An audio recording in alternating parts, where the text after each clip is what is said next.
Un trésor de guerre très convoité.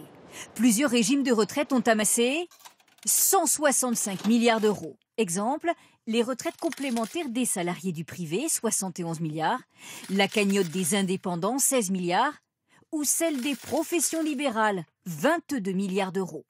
Ce régime complémentaire des médecins, dentistes et pharmaciens a mis de côté par précaution. Il y aura certainement un déficit démographique auquel il faudra faire face.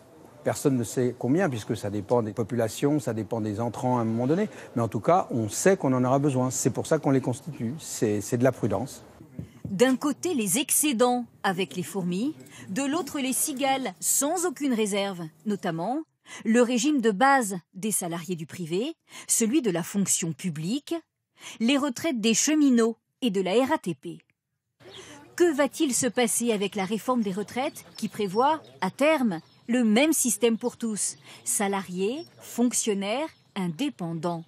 Certains avertissent déjà le gouvernement, pas question de tout mettre dans un pot commun. Ce qu'on souhaite, c'est que les efforts qui ont été faits par certains profitent à ceux qui ont fait des efforts. Il ne faut pas que les fourmis payent pour les cigales. Pourquoi ? Au nom de la justice et de l'équité. Les grandes lignes de la réforme des retraites devraient être connues début 2019.